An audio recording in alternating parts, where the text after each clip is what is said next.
Welcome to the Art of Climate Dialogue Stories from Iowa, produced by myself, Vivian M. Cook, and the Eco Theater Lab.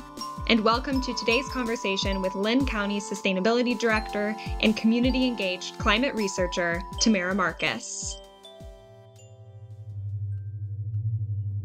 I was back visiting my grandparents' farm. So my grandparents own a century farm in eastern Iowa, which is a farm that's been in the family for over at least 100 years. And I was back in small town Iowa visiting my family, and I ran into one of our family's friends, and he was asking, what I did, and I was a student at the time, and so he was asking what I was studying. And I said climate change. And he immediately wanted to, launch into this conversation and really a debate about whether or not climate change was real. And, having studied climate change at this point for over a decade, I was used to this kind of response to what it is I spend my time doing, especially in this part of the world. And so, I entertained his questions and his facts that he was sharing with me for some time. And then I asked him what he did. And he told me that he was a mechanic. And I said, oh, okay, well, I have a car. And sometimes that car doesn't work. Something's wrong with the car, and I need to fix it. And so, kind of my first, depending on what's wrong with it, I'll do some Googling, ask some friends, see if they have any recommendations or can help me out. But if that doesn't work, then, I'll take it to a mechanic, because I recognize that this is the space and field that they're an expert in, and I need their help. I need their knowledge, their perspective. And so, I kind of offer this to the gentleman as kind of, not reason or means to take everything I said, 100% at face value, certainly not that. But to really demonstrate that, we all kind of are experts in our own spaces, and we all need the information and knowledge of one another to really exist in this world, right? And it was incredible how that kind of framing was disarming, how disarming that was for that gentleman. And the conversation immediately shifted to one where, it was kind of recognizing each other's kind of lane, so to speak, and having this kind of newfound humility to the process and to that conversation. And we left that conversation not, agreeing with one another and not having changed each other's mind, but we left that conversation with exchanging contact information. And so, now there's this person who every now and again will send me an article, and I'll send them an article. And I don't think, again, that to this point that we've convinced each other of the other way of viewing the situation or the issue.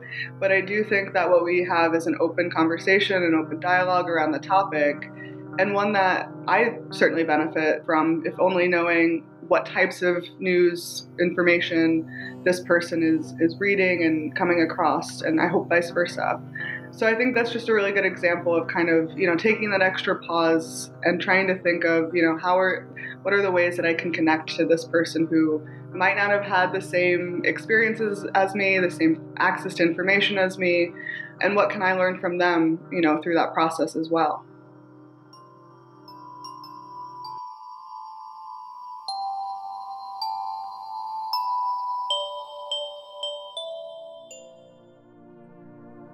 Addressing climate change is urgent, but in order to move toward action, we first have to find ways to talk about climate change with one another.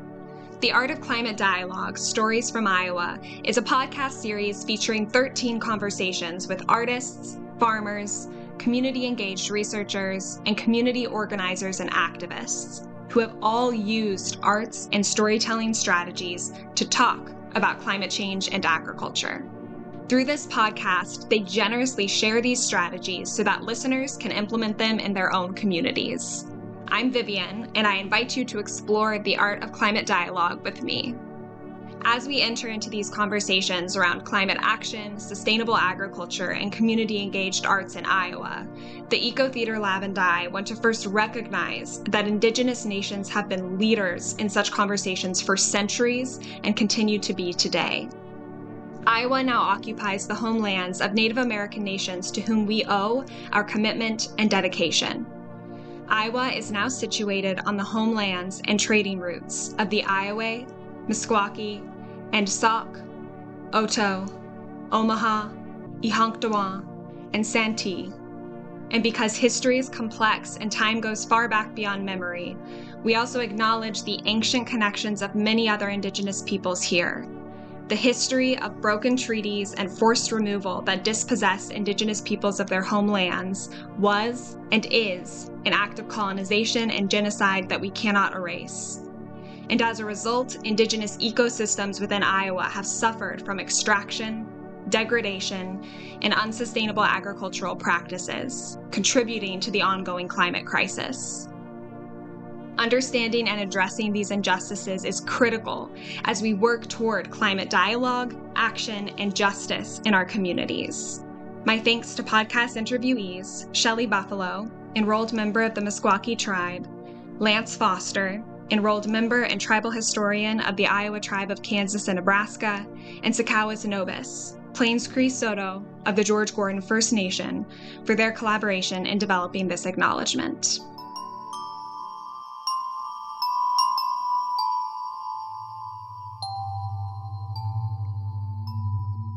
Tamara Marcus currently serves as the Linn County Sustainability Director.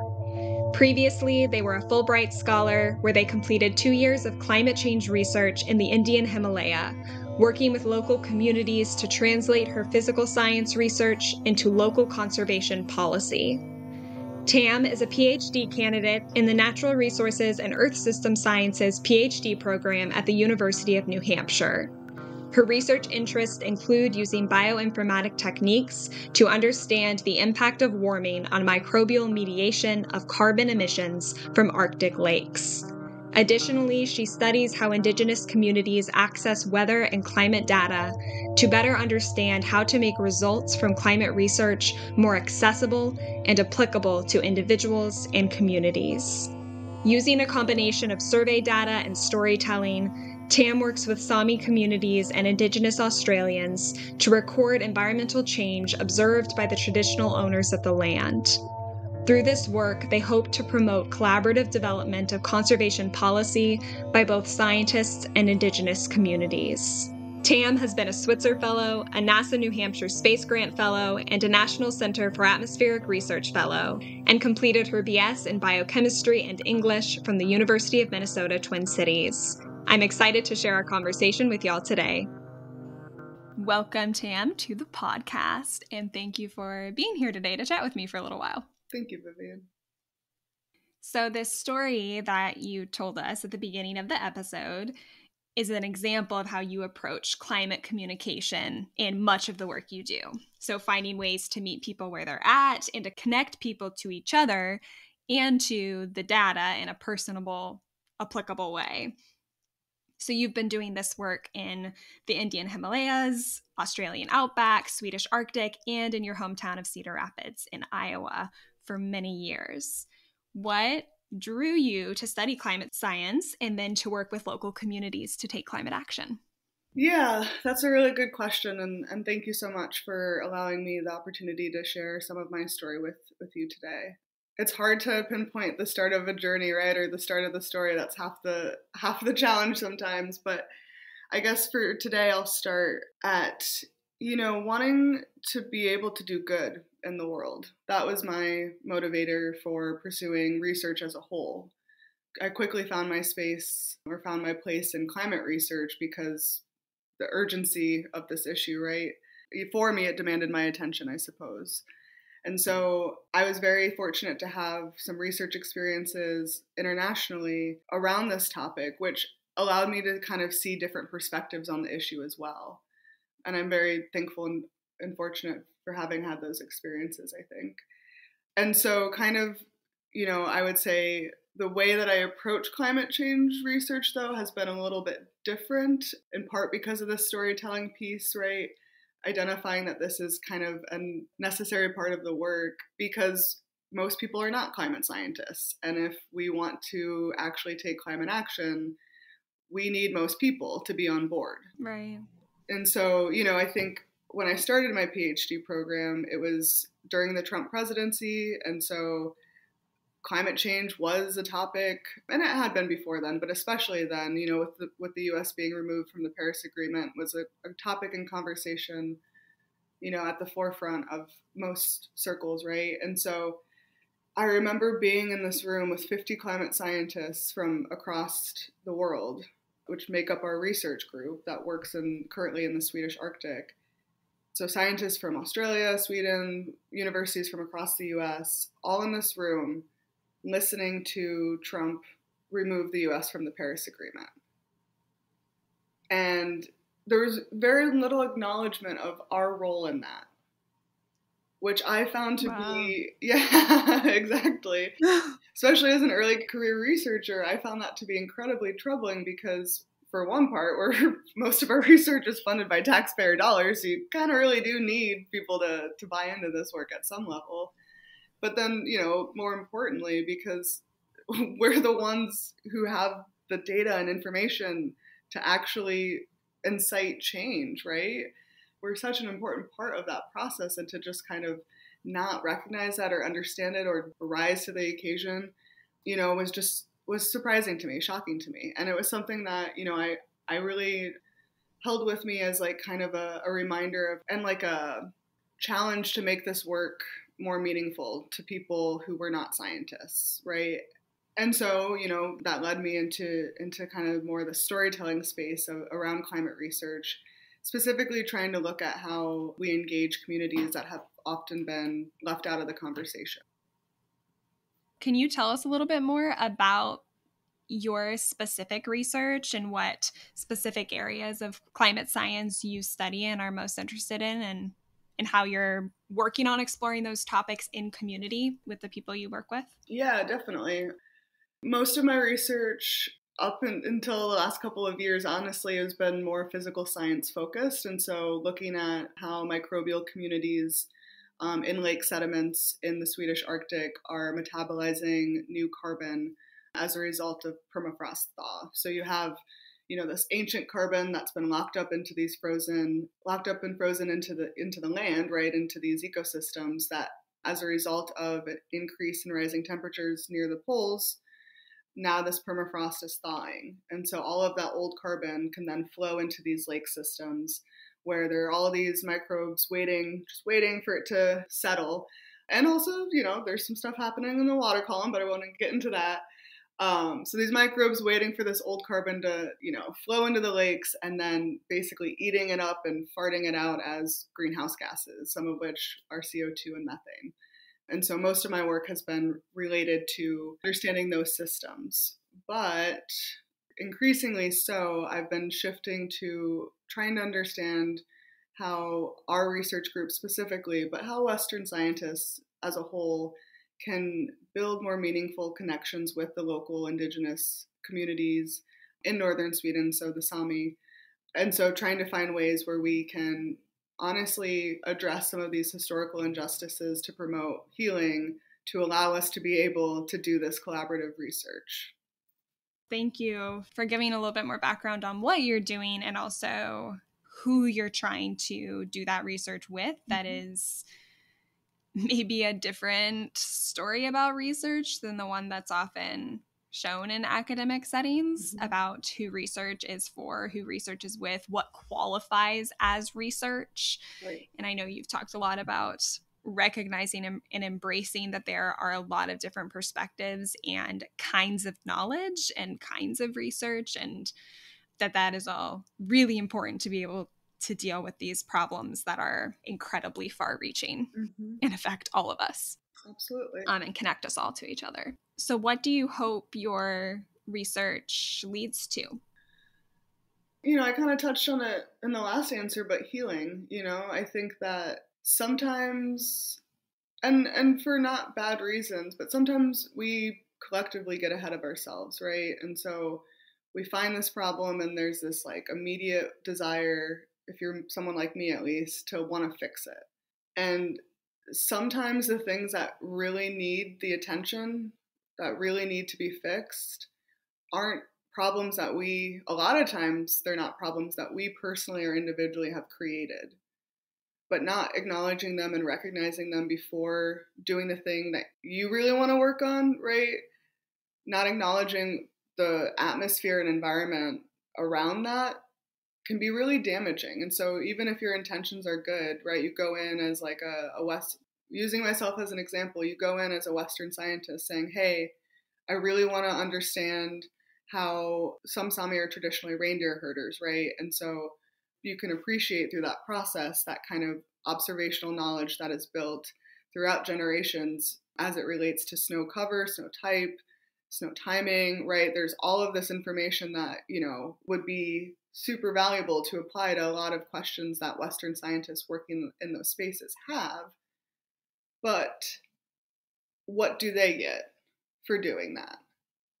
And more importantly, what has been taken from them in the past as a result of maybe engaging in this type of research, right? What trauma is there? Right. And so I guess big picture, at the end of my lifetime, maybe at the end of the next generation's lifetime, now we're all kind of understanding, we have a deeper understanding of snow because we've addressed some of this harm and this trauma. But realistically, within where I am now in my research, I'm honestly just trying to find better ways for us as Western scientists to really understand that historical context, right, in this one location, right? So this is obviously not happening only in northern Sweden. We know that this is happening across the globe. And so I guess for me personally, I want to focus on the thing that I really think needs fixing right now. And those are relationships.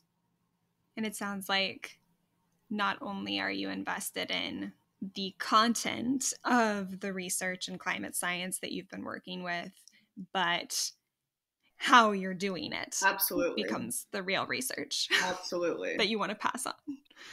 So, like you said, the major focus of your research lately has been on these relational aspects and understanding the social, cultural context around gathering research in the first place. So you've been working to engage community members in climate dialogue and developing local climate policy using storytelling as a way to build relationships with community members across the globe. Like you said, especially those who have been marginalized and whose knowledge of climate and related policy has often been ignored. So can you walk us through your storytelling-based approach to this work? Yeah. So I guess I'll use the example of kind of how I started it within this, again, one kind of more specific space. So when I started my program, my advisor had gotten her Ph.D. working in the same location that I was working in. And her advisor had been working there for his whole life. And at no point had anyone in their research groups really engaged the indigenous, the Sami community, which I thought was so wild, right? And so I came into a place where a thing that I actually wanted to do, there wasn't really a pathway that existed for me to be able to do that. And so it required an incredible amount of advocacy on my part to even get senior fellows to appreciate that what I was trying to do was worth doing, right? And so I've been kind of the catalyst, I think, for our research group for starting this work. I guess I share that in the beginning because I think it gives context to why my process is what it is. And so in this example, it was me, again, advocating to my advisor, which she was supportive of. So it was less her and more of our larger research group. And then also seeking funding outside of what my research was already funded to do, to be able to spend, extra time in the country to be able to develop these relationships. And so, again, there was no roadmap for how to do this. And so my plan was and what I did was to go earlier ahead of our typical sampling season. So sampling looks like, taking sediment samples, for example, for those microbial analyses, things like that, maybe some remote sensing, some flying drones, stuff like that, depending on the needs of our group at that time. So I went ahead of that traditional sampling season and just spent a week there. And a lot of that week was really spending time connecting to the land. And so I would go, there's midnight sun, it's above the Arctic Circle, and so I'd go on midnight hikes. I would run with the reindeer, you know, in the morning and jump into the lake, and really trying to like feel what it would be like to live here, right? To feel that connection to the land. And then after that, you know, I'd researched some Sami museums. And so I started there. At one of them, the gentleman was actually, you know, around at that time. And so I spoke with the staff at the museum and kind of figured out when he would be around. I came back the next day and, you know, just let the staff know, like, hey, I'm here. I'm interested in chatting with this person. Do you mind could you just let them know that I'm here whenever, if they have time? And so they said they would. And so I waited. I saw that, you know, the woman went up and let him know, presumably told him, you know, what I had said. And, you know, he had work to do. And so he did what he needed to do. And I just kind of hung around, you know, and I got lunch and all that good stuff. And eventually, you know, it comes over. And this was after probably a couple hours of just existing there, just patiently waiting. He comes over and he offers me coffee. And this is one of my rules of engagement, right? Like if someone offers you a hot beverage, tea, coffee, hot goat milk, you know, you take it, right? You take the offer. Right. Because it's significant. Like that is often the first sign in so many cultures, right? Of like, hey, I'm offering you food or drink, right? This is like basically extending like an olive branch. And so we had coffee and, you know, I introduced myself. I told him a little bit of what I was doing, but honestly, it was more of just like, hey, I really want to just connect with you. And so, you know, I asked him, what's your story? He kind of like, you know, laughed at that question of like, wow, that's a good question, you know, but, you know, people always find their way with that question because usually they'll respond with something that means something to them. And then you just listen, you know, you just listen to what means something to them. And then, you know, I remind people not to overcomplicate it because really what you're doing is just trying to be a friend to someone. That's kind of what I do. And so inevitably someone will say something that I find interesting or connects to something that I care about or whatever. It's just like a conversation. And we talked for, you know, 2-3 hours that afternoon, very little about the research itself. Because how do I know if it's a good fit? You know what I mean? Like it would be inappropriate for me to go into that space and say, hey, I'm Tam, I'm studying microbes in the Arctic and I want you to like come out and I don't know, do what, right? And I found out in that conversation too, actually, one of the cool takeaways was that he actually cared about permafrost thaw. He actually cared about the thing that I cared about, right? And so who would have known, right? So anyway, that's kind of my process. Yeah, and it sounds like intentionally not making assumptions about what people care about or that there is going to be trust without any efforts to make trust or to discover what people's stories are, what is meaningful to them. I think you told me when we were talking earlier this week that if you just come in and say, here's this tool and use it, then there is no meaningful connection to it necessarily. Right. You first have to build this foundation of, okay, this is what I care about. This is what I do. Right. How do we build those connections? And then eventually you get to permafrost thaw. Exactly. In your conversation that wasn't intended to get to permafrost thaw. Exactly. Because eventually we'll find ways, to share resources and share information. Absolutely. Thank you for walking us through that explanation. I think that's really helpful. It's helpful for me to hear how to not overcomplicate it, that it takes time. That relationship building takes a lot of time. Yeah. But it doesn't necessarily have to be complicated. It has to be authentic. Exactly. You have to genuinely want to get to know people. And research, most research structures, funding, tenure, expectations, publishing, it is very challenging to account for that time. You know what I mean? For the time it takes to even get to the point where you can start to say, okay, what are our research questions? There's not a lot of funding that's just like, hey, do community engagement for, a year, 2 years before you start this project. And so I think that's a space where funding agencies have the potential to grow around that need, because The projects that you see coming out of, those really long-term dedicated work groups that do have that diversity, those are like really impressive. That's really impressive research, right? And so the quality, like when you do it, it's worth it. It's just there's not a lot of incentive or structure that exists that kind of encourages that relationship building piece of it. Absolutely. And I've talked to other people who are doing similar work or who are invested in community engaged, be it research or just community engaged work in any way, that are facing those kinds of barriers where there's just there's not an understanding of the time it takes to build relationships, even though I think we all can recognize in our own lives that the relationships we have did not happen overnight. And the people we trust, we didn't just trust them the first time we saw them. Right. And that happens in not only academic spaces, but in, I think, cities and in nonprofits and in a lot of other spaces that we're trying to do this work in. So can you talk a little bit more about the barriers you've encountered while trying to use these storytelling-based approaches and how you've pushed against those barriers? Yeah, I would say the biggest barrier, honestly, is older scientists.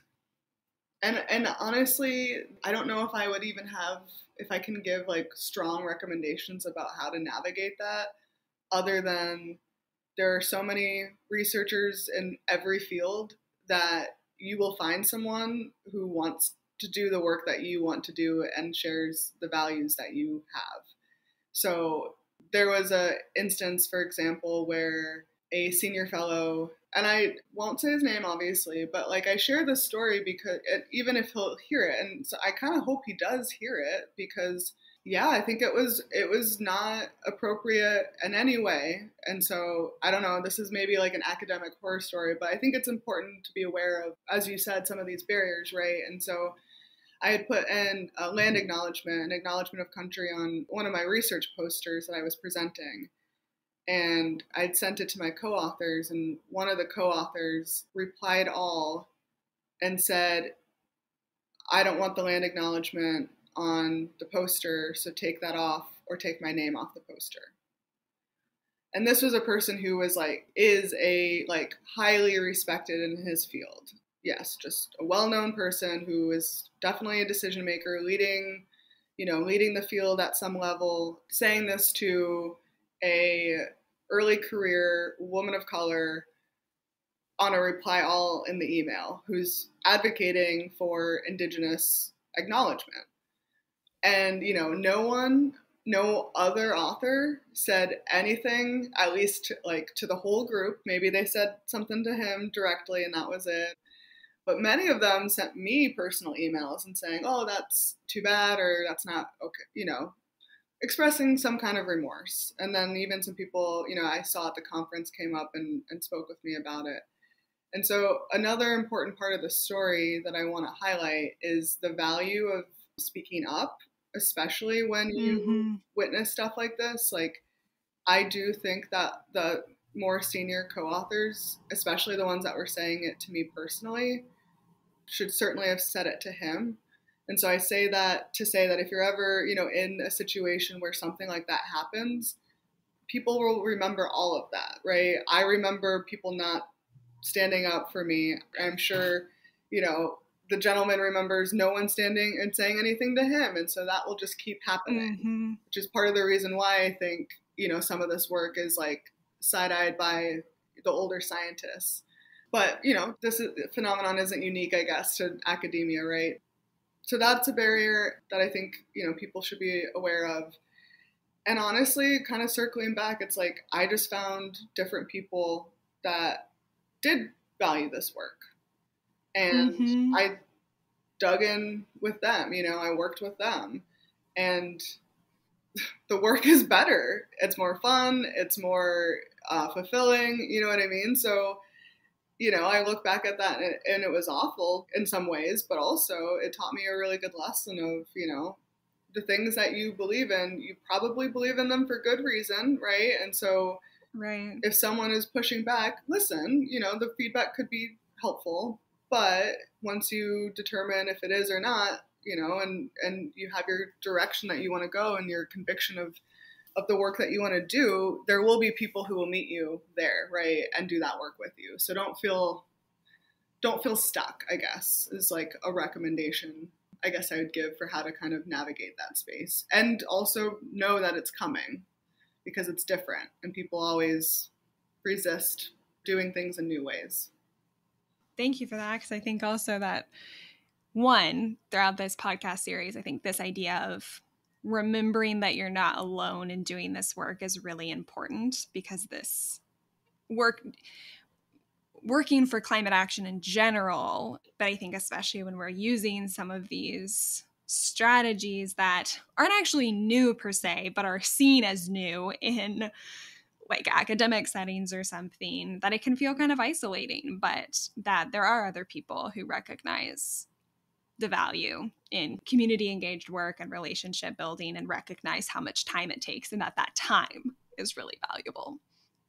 So thank you for sharing that story. It is, yeah, I think a little horror story, but is helpful to hear, right? That part of this work is also advocating to tell people's stories and to make space for other narratives. Absolutely. And that is like the piece that when we talk about capacity building, right? Like a lot of, and especially like stories and narratives from individuals that, again, have been marginalized, right?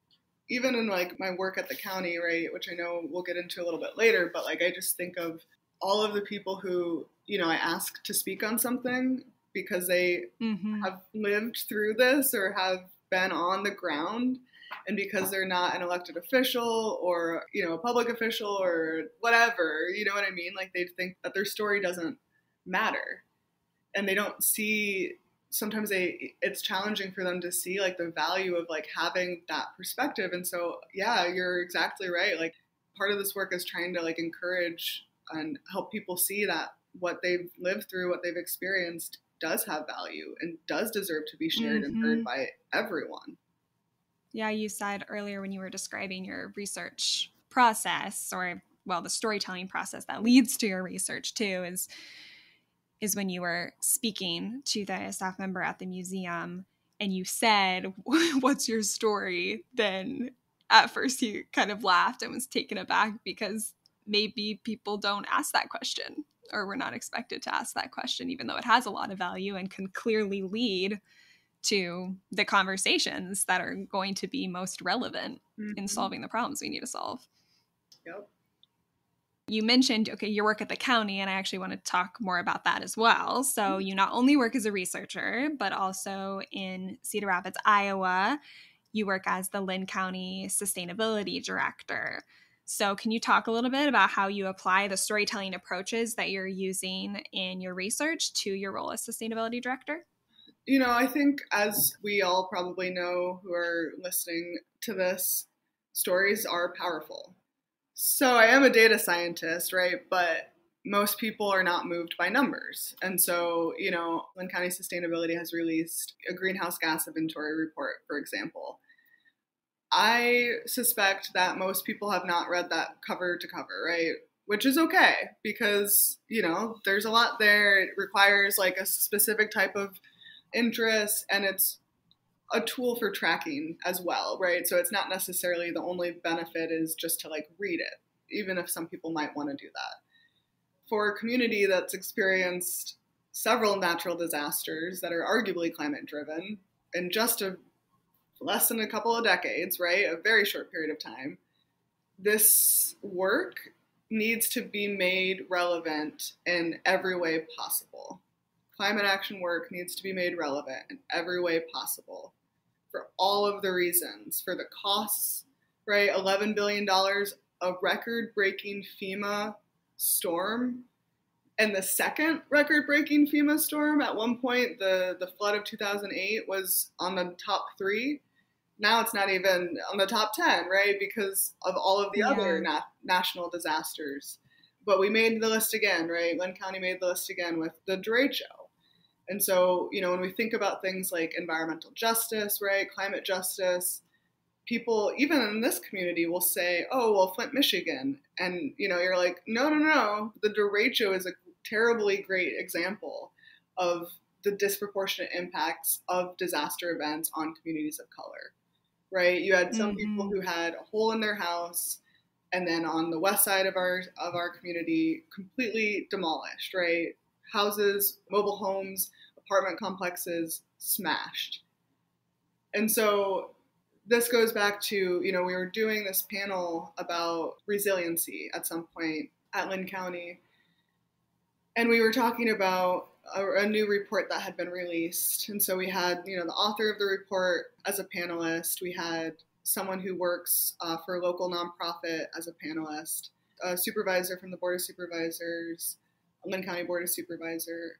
And then I had asked, and I won't say their name because I don't know if they want me to say it, but another person who was on the ground on the west side to be a panelist. And they said, why me?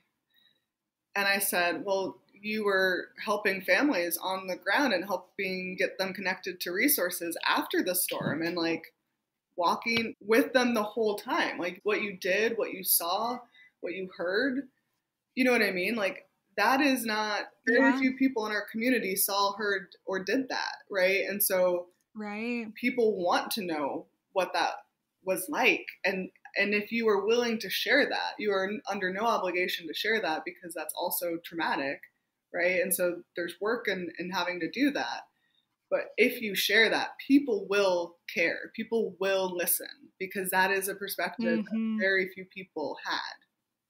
But we've all heard about it, right? And so this person was like, oh, I've never been on a panel. And so, I was like, well, it's okay. Come into my office and we'll kind of talk things through and see if it's a good fit, And so they came in and, I just started asking them questions. So what was it like what did you think immediately following the storm? And then based off of what they responded, right, I would ask another probing question, right? And just modeling what that would feel like and look like, without saying, okay, now you're going to get this list of questions and you're going to, right?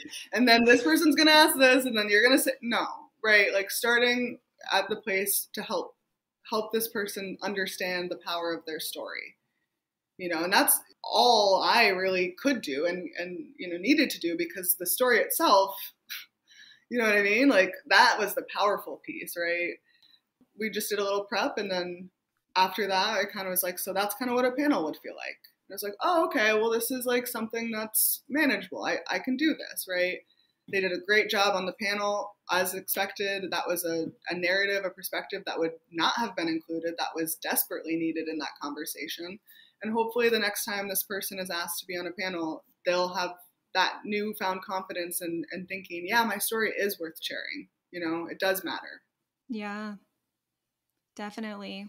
What was the response from the other people on the panel, or the people watching the panel, to incorporating some very direct storytelling in the conversation? Yeah, I mean, that's the piece that people don't hear enough of, right? And so everyone was, paying attention, on the edge of their seat, just because, again, it was such unique information, so to speak. And I think more importantly, it helps, especially in a community that's the size of Cedar Rapids and kind of the makeup of Cedar Rapids, it helps people who do have better access to resources see that, and then it encourages them and provides avenues for them to leverage those resources to some of these efforts that need to be addressed, right? And so I think having that kind of more specific call to action, as opposed to okay, let's just talk about this topic and then go on our merry way. It's okay, here's a person who's connected to other nonprofits that probably need your help, either, financial support, volunteer support, whatever. The way that you've described this is also helping me see just how that story, or the process of storytelling, became this bridge between, so the call to action and connecting people to that call to action. Because you said people were, on the edge of their seats listening because there was something to be invested in. There was a person right there to be invested in, as opposed to maybe figuring out how to wade through greenhouse gas inventory data, right, which is critical, but maybe doesn't feel that way for everyone if it's not directly connected to lived experiences of of community members. Right. Exactly. And you talked about resources, like sharing these stories as a way to connect people to resources within the community and share resources within the community. You've told me about Linn County's resiliency hubs and how initiatives like this can support community members as change makers of their own narrative. Can you tell us more about resiliency hubs themselves and how this initiative is helping the community reshape their own stories around climate change? Yeah, so our resiliency hub here in Linn County, or at least our pilot one, has been really motivated by the derecho event. And so thinking about, kind of the major needs post derecho, access to electricity, obviously, access to food, and access to information. And so we have these three kind of foundational pieces of infrastructure, right, on this green space site. So a site that was formerly just being mowed, right? It's an underutilized part of Linn County's property in a neighborhood that has, a high percentage of low income and a high percentage of households of color, and is connected to a mental health access center, and then also is near a middle school. So kind of like a really, honestly, an ideal spot to have something like this. And so, thinking about kind of what happened post derecho, you're kind of in your home. For me, I was in my apartment, so there's a few other people, that I was around, but I remember driving out after that and just seeing like the destruction, and you're like, is everyone okay? How do I talk to them? Where do I go? What am I doing? You know what I mean? And so people tend to go to the places that they've gotten help from in the past. And so kind of in the in-between disaster times, right? Because that's the era that we live in now. It's not if a disaster is going to happen, it's when. So in the in-between disaster times, really taking the time to build up these sites of community, really, by layering some of these social services over. So things that we've done at our site, for example, was a garden and nutrition class that was for the public. And then we also did a specific class for a local nonprofit that serves Black and brown and biracial students. And so it had some of the culturally relevant pieces to the curriculum that were incorporated as well. And so bringing kids out to these sites, right, to understand, better understand local food systems. We've done rain barrel making events there, right? So people understanding upstream mitigation flood techniques, right? Or being able to, build their garden, right? And then also separate from that, we've rented out some of that site to another local nonprofit, Feed Iowa First. And so they have their equitable land access program, which helps immigrant and refugee farmers get connected to growing space. And so through that partnership, now we're increasing access to land, right? And then in the future, there's a public health air quality monitoring site there. And so we want to put an agrivoltaic system that will offset the energy of that monitoring site with the payback of 12 years, so demonstrating fiscal responsibility, right?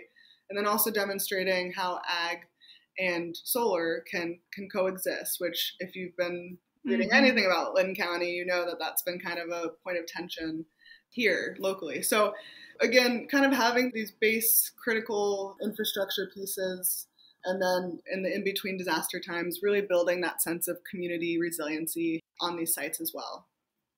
That's really wonderful. And I've heard you talk about the resiliency hubs before, and this initiative, it's just, I don't know why initiatives like this don't exist in more places, or why this isn't kind of a go-to idea of how do we listen to the stories of what has happened during these disasters before, and then create this new narrative of how we can, attempt to be resilient, not just avoid the disasters, but be resilient when they do come, and build that narrative, before the next one happens. Yeah. Ideally, so that story changes. Yeah, absolutely. And, right now what we're working on, because after we started that site, people from a few other organizations reached out and said, hey, we want to make our location a resiliency hub too. What do we have to do? And so now we're working on standardizing kind of a model, because the sites should be based off of the needs of that local community, right? So they're going to look a little bit different depending on what the needs are. And so how do we standardize it in a way that it's doing kind of that main goal or serving that main objective of providing that access point, but then also keep it flexible enough where, again, it's serving the actual needs. And so we're currently working with another nonprofit and then had very early conversations with the hospital, but you could see how that would make tons of sense, right? To find avenues to really get some of these entities online, so to speak. And so part of that is, against that standardization process, and then also doing some mapping. And so trying to use some, environmental justice toolkits, for example, to figure out what parts of the county really need sites like this. And again, some of those specific needs. And then making it interactive in a way where, it communicates where these locations are, obviously, but then also allows other entities to kind of opt into the work. And so having an ability for a site to say, hey, we really need a garden, but we don't have the capacity to do it ourselves. Can someone, basically sign up to build that, right? And so master gardeners can say, okay, well, we can build gardens. We'll sign up and do that volunteer, work one weekend. And, so making it more interactive and making it, again, a community effort to figure out, how do we help one another? How do we leverage our resources in the most efficient way?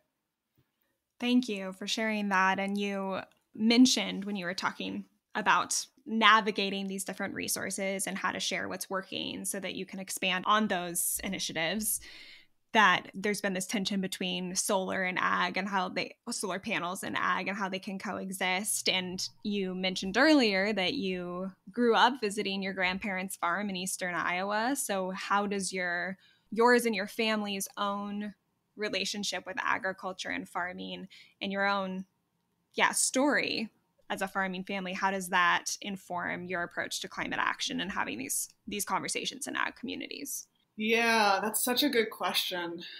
It's one of those things. So I really hate when people assume my politics or anything about me, really. And this is, I'm sure, partly why, because, my grandparents' farm is my most favorite place in all of the world.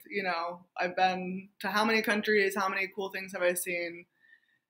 And there's one trip in particular that stands out to me where one year I was coming back from India, where I went from Delhi to my grandparents' farm. That was my start point to end point. And obviously, it's not like I took a plane straight to the farm, right? And so I remember going out, getting to the farm and standing, in the yard, the acreage that the farmhouse is on, and just opening my arms and breathing the air and spinning around and looking around and seeing clean air and so much space and just feeling just at peace and grounded and home. And so, I think that sometimes people think that because I'm an environmentalist or because I'm a person of color even, or because I'm a climate scientist, I don't know really what the cues are that sometimes people will think that I don't understand it or I don't care about it or, but that's just not the case. And so, and I think on the opposite side of the coin, I guess, a lot of farmers, I can understand a lot of farmers' frustration with, hearing that, they're the problem, right? They're the problem with their water quality. They're the problem with our taxes. They're, and that's too simplified, right? And I said this a couple of times, and I'm sure I'll say it again. No farmer is going to grow corn at a loss because they love it so much, right? They're growing corn and soybeans because that's what's incentivized. And you can get into the details and the weeds about, if that's good or bad or whatever. But just to be clear about that point, we shouldn't be villainizing people who literally are just trying to make a living, right? That doesn't mean that we don't take any action. It's just, where does that action really need to be taken? So yeah, I think for me, growing up, it's still my favorite place in the world. It's my full intention at some point to buy that and own that farm.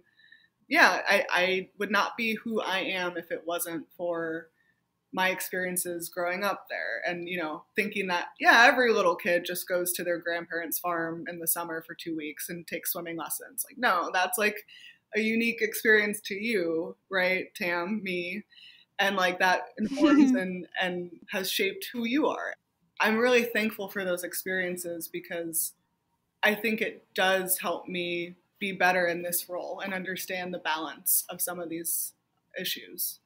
And it sounds like it goes back to you intentionally listening to where people are coming from and meeting them where they're at, because you have seen firsthand, as I think a lot of us maybe have in Iowa, how, people who farm, or there's a variety of things, like people who farm being villainized really for something that is systematically contributing to the problems. Right. And that you ask questions and listen to what people's stories are, how do they feel about being stuck in that system to some degree. Mm-hmm. What do they care about? What do they love? What do they want to see changed? And that you want people to ask you the same questions so they're not making assumptions about your relationship with farming or climate action or anything else, and how they can or cannot be connected. Yeah, and that's 100% it. And I can't obviously I can't make someone ask me a question, but it is like, and I want to highlight this. There was a farmer who owns quite a bit of acreage, and some would probably consider to be an industrial farmer, right? An industrial scale farmer. I would consider him to be, I guess. And definitely conventional, pretty much, down the line. And I was out on their combine one day doing this process, actually. Whether or not, I was saying that or we were calling it, that wasn't really it. But doing this process, a storytelling, relationship building process. And I asked them the question, why do you like to farm?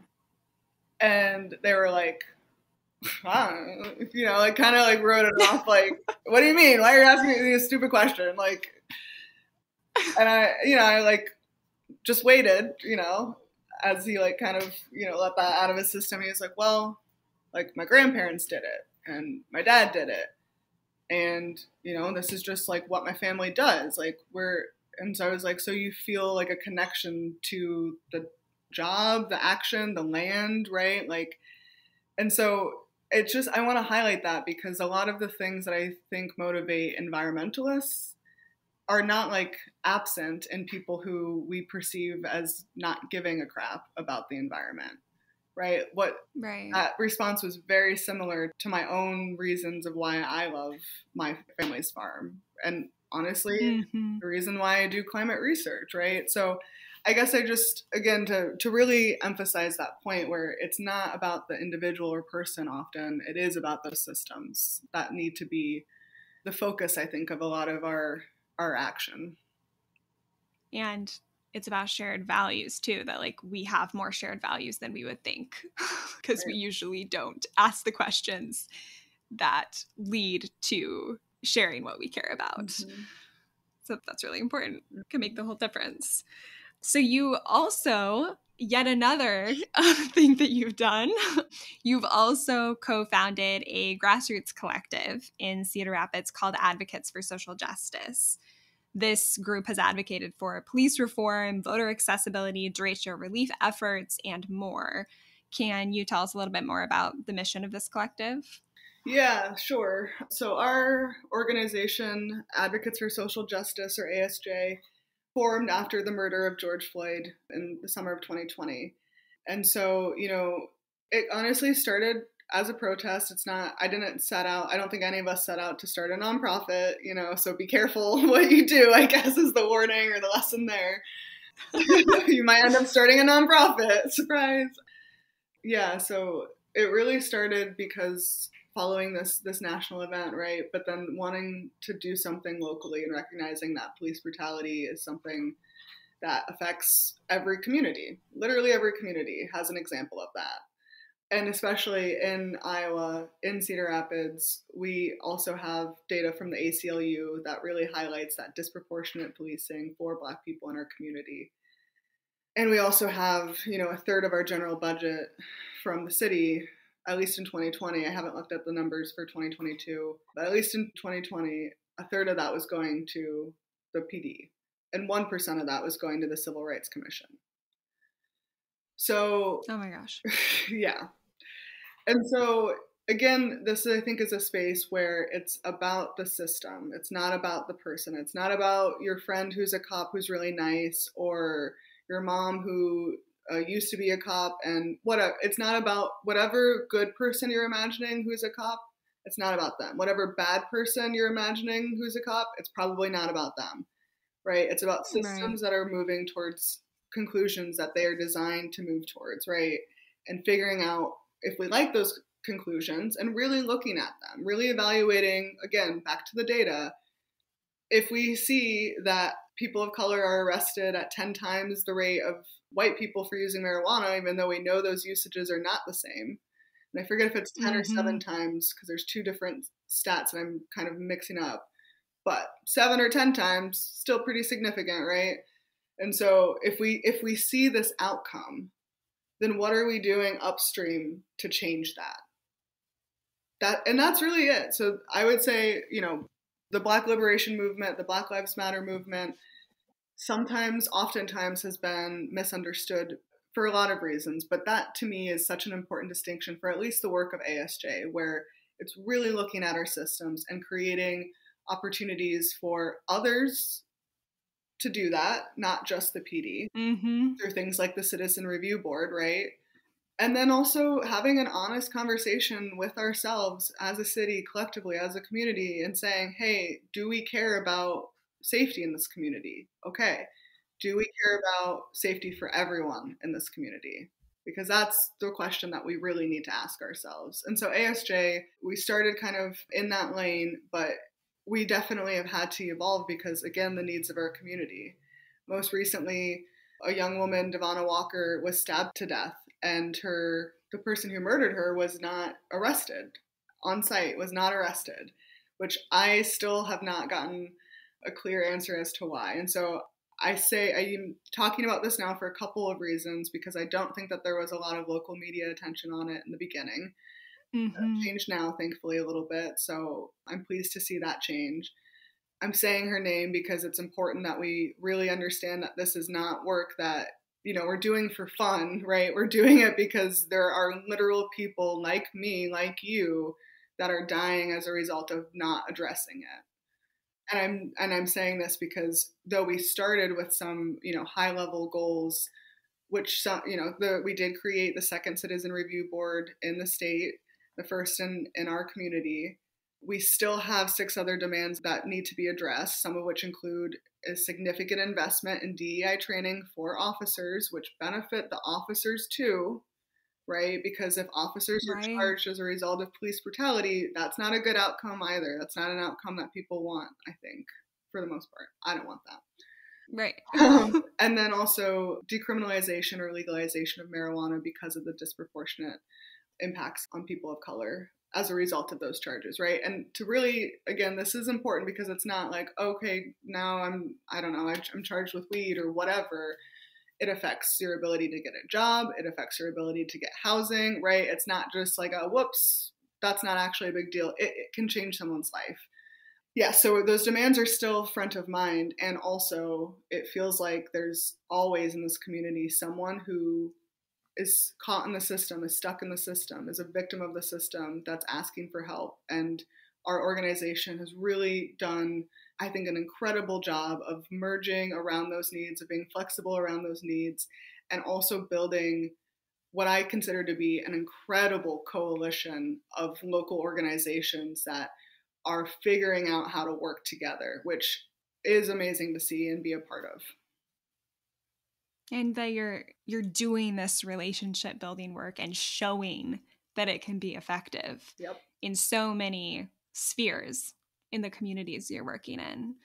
Like you were talking about earlier, figuring out ways to show what's working and to show what can make us more resilient is really important, and to share that story and amplify it.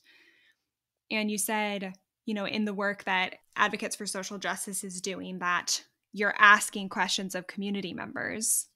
Again, going back to all of the other work you've done about what do we care about? What are our values? What are the outcomes of these systems and this way of doing things? And do we want those outcomes? What other storytelling techniques does Advocates for Social Justice use to move towards policy change? We actually just recently had a town hall event this past Sunday, and so we had an attorney present, a person who's been really connected to the family and helping kind of navigate the space, because of course there's also like grief and pain around this incident, right, for everyone, but especially the family. And so being able to manage and balance, kind of the activism and advocacy with those considerations is important. And so this individual has been helpful for that, and so was on the panel. And then a few reps from our organization as well. And then, it was a town hall, and so we invited the mayor of Cedar Rapids, Tiffany O'Donnell. We invited the Linn County attorney, Nick Maybanks, and we invited the chief of police, Chief German. And none of them came. And we had invited them, leading up to that via email. And this, yeah, so Wow. yeah, it's hard. And so, to connect this to storytelling, to your question, right, we had people there that had important pieces of the story. The family was there, but they weren't speaking by their own choice, right? But they had a rep, and so he was telling that part of the story, right? Who is Devonna Walker? Mm-hmm.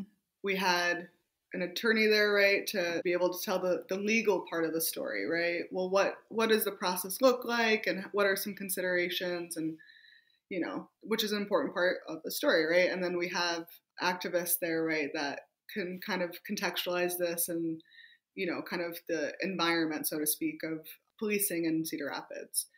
And I genuinely think that the PD has an important part of the story, which obviously there's processes that they have to follow. And so there's limitations of how much of that story can come out now. But that's a part of the story. And so even if that person is there and can't say anything, it adds to the story. That physical presence adds to the narrative, it adds to the story. The same is true for the county attorney. For the mayor, to me, the mayor is part of representing and telling the story of Cedar Rapids. And so if you're not in this room with all of these other people and not hearing about, Devonna Walker and what's being shared in that space by concerned family members and citizens, it's going to be hard for you to tell that story to other people. And so it feels like that story is in some ways being silenced.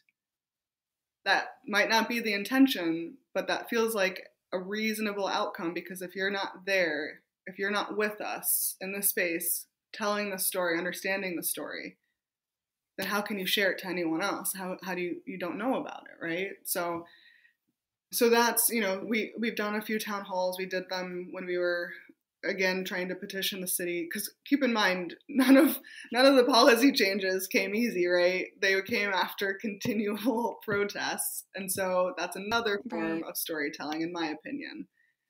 So we have a protest this Saturday. And so that will be another opportunity for community members, for activists to tell their story, continue to create this narrative. And I sincerely hope that our elected officials, our public officials, start to join in on creating this story with us, Yeah, we've talked a little bit about how you're not sure whether storytelling is as effective as we would hope with elected officials, but that stories can be a powerful way to catalyze community action for social and climate justice that can hopefully lead to policy change. Can you talk a little bit more about that? Yeah. And I think I remember speaking pretty candidly about this topic, about stories being compelling for policy change. And I don't know, I'm not saying that there aren't electeds that are moved by stories, and that I'm sure that there are stories that, they're people, right? So like presumably the decisions and perspectives that they have like come in, at least in part, from a story that they've heard or been told or shared themselves. So I'm sure that can happen. I think that the most effective way for me and for others in my circle has been to tell stories to move people, right? To compel people to call their elected officials or to even do more research about the issue themselves. It doesn't necessarily even have to be an action that includes another person. And so I think, just like knowing a little bit about, like when I tell the story about Devonna Walker, for example, about Devonna Walker's murder, it's like you can't help but feel connected to that. It's a young woman with 2 kids, you know what I mean? And you see this, like you can describe the video, you can show the photos and all of that, but it's like when you hear those details, like I immediately am like, I'm 31, right? And I'm like, that could have been me. And this is a person who, anyway, I won't get into the details, but it's hard not to want to do something. And, that needs, hopefully that action it should ideally be constructive, right? I'm not saying like go out and like yell at someone or anything like that, but like when you hear stuff like that, especially if you don't hear it a lot, it's super powerful, right? Like George Floyd, the story of George Floyd literally was enough to move literally thousands of people in our community to action. And so the Citizen Review Board would have never been passed, I'm almost 100% certain of this, without those people that showed up at that protest caring. Because when we were having conversations with our elected officials at the time, they weren't taking us seriously. They weren't listening to us. That story was not enough to move them. But having multiple people moved by that story and then saying that to their electeds, that was enough to move them unanimously. A special city council meeting on Juneteenth in which there was a unanimous vote to approve a nonprofit's demands.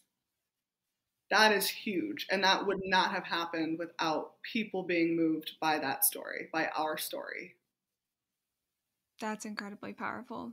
And going back to what you were saying too about creating a larger community narrative, and that sharing one story of Devonna Walker, of George Floyd, and amplifying that story so that other people also begin to see how their own stories might connect, or how they can share that story, or they can share their own story, that it does matter, can be a catalyst for action in a lot of different ways.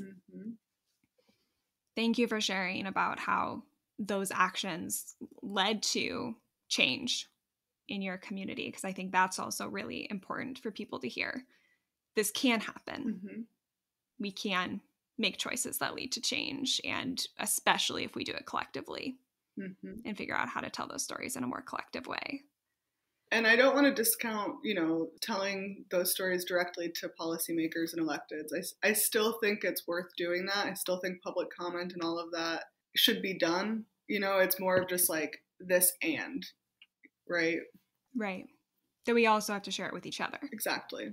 Not operating in, little bubbles of our own. How do you see the work of advocates for social justice connecting to your role as a climate action leader? I can't think of anything this isn't true for, really, but, much like policing disproportionately impacts people of color, the same is true for the effects of climate change, and also, ability to access, emerging technologies as well, right? There's a disproportionate access there too. So I guess, to me, they're super connected, but I think it goes back to just kind of my worldview, where none of these things are just operating in a vacuum, right? They're all interfacing with one another. And so to me, that connection is really clear, whereas for others it might not be. And so, the simplified thing is, that disproportionality, but then also just more holistically, if you want someone to care about climate action, they have to have shelter. They have to have food. They have to feel safe. And so any kind of barriers to these basic human needs, which include over-policing, limits our ability to take action. Because again, this isn't something that a few of us can decide to do, unless I guess all of the industries are all of a sudden going to say, we're done. But I don't think that's going to happen. So it really will take, a tipping point of us. And we are by no means at that particular tipping point, unfortunately. So yeah, I think that I think the work that ASJ does certainly contributes to creating safer communities for everyone and helps open up space, create space for people of color to be able to even start to think about caring about climate action, which is a luxury and privilege for a lot of us, right? Myself included. Absolutely. And it sounds like, too, just the work you're doing is intersectional and interdisciplinary and working with a large amount of your community, because even talking about earlier, like it's the people within your group, it's community members, and then you're also trying to bring in all of these voices from elected officials and making sure that you're actually in communication with the leaders of the systems that need to change too, and amplifying these connections that you're talking about that maybe we feel like are really clear about the connections between social and climate justice, that those seem really clear, but we have to continue to amplify the narrative that all of this is interconnected. Right. And we have to address all of it together. Well, and I just think about, when I started, at least, I was the only woman of color or Black woman in my Ph.D. program. And there's no one, I get calls maybe once every couple of months. Hey, do you know a person of color who would be good for this position? We're really trying to diversify our team, but we're having trouble finding or recruiting or whatever. And so that's where the capacity building comes in, right? And so for any organization, environmental organization that wants to do this work or wants to really lean into that intersectionality, I guess, in that way, you really need to build capacity first. And so if you're not creating structures and systems to do that, to provide opportunities for people of color to start to enter these spaces, then it's going to be a long time before there's a big enough pool of people of color, right? Because think about it, why do you want this person of color? Is your system set up, your existing infrastructure set up for this person to be successful when they come into this? Are you actually, this person probably is going to bring some ideas about change. How comfortable are you with change? How comfortable is your organization with change? So I guess I just want to highlight that point, because I do feel like there's space for growth around kind of creating that clearer picture of the intersectionality of the Black liberation movement and the climate action movement. Yes, and recognizing that those connections have to start with building trust. That earlier you're talking about assumptions and making assumptions about whether people trust certain environments to be a part of, or trust people, or have a relationship, and that all of those things have to come first if we're going to make change.